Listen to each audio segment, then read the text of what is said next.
Have you ever asked yourself the question, what is life? Today, I will attempt to share with you some thoughts. And these thoughts came out of some reflection I was doing on some things that I learnt early in my childhood. And I realized that these things back then meant precious little to you. And sometimes something completely different than what they do today. One of those things that I'm referring to is a poem aptly named The Psalm of Life. Now, I have no idea why it's been stuck in my head all of these years, but I do believe that it's connected to my purpose in life. God's grace has a way of doing just that, bringing things back to your memory. And this poem was written way back in 1838 by a Henry Wadsworth Longfellow. And it is believed to be written to dispel the idea that the psalmist David had painted a dreary and gloomy picture of life. It suggests that we should live life in the present and try to become better today than we were yesterday. And it speaks to forgetting the regrets and happiness of the past and challenges us not to be overindulged in the sweet dreams of the future. Live in and enjoy the now, for it is all we have some measure of control over.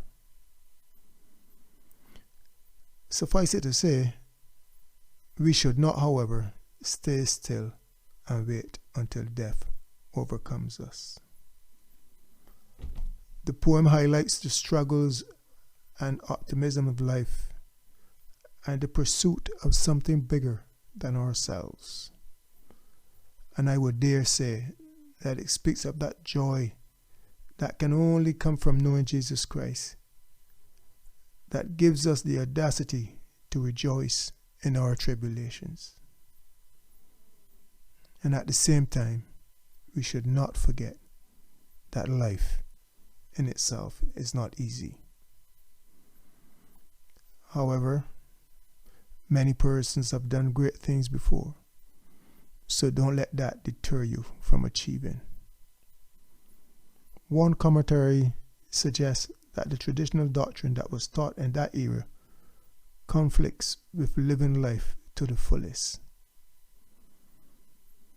And that whilst the body will return to dust, the same cannot be for the soul.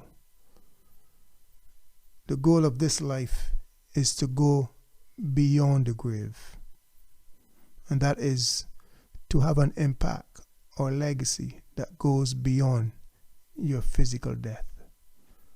The soul is immortal.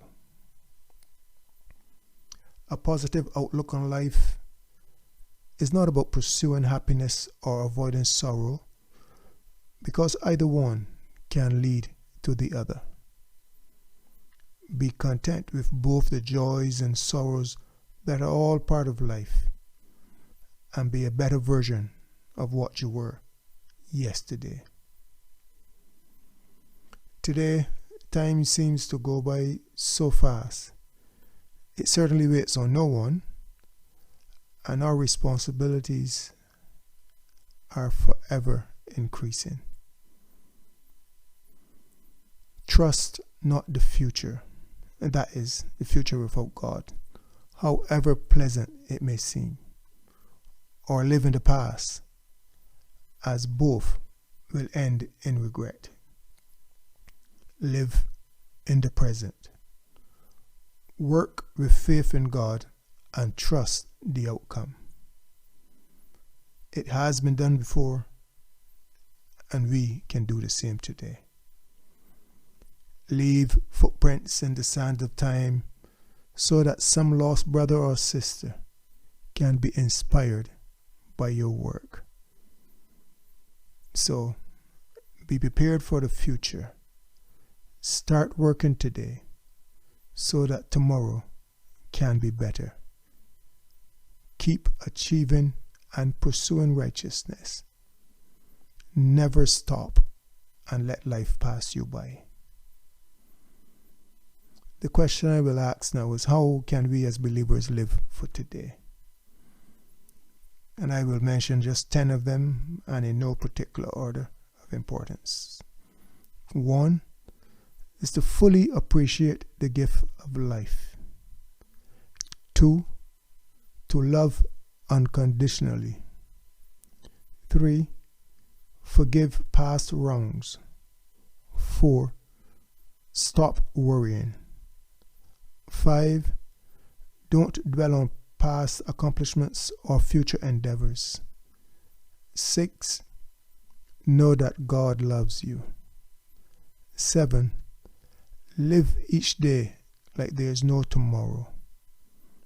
8, eliminate all non-essential things from your life. 9, be intentional about your happiness. And 10, start each day with prayer. Give God full control of each day. Thank you for listening. Have a wonderful day.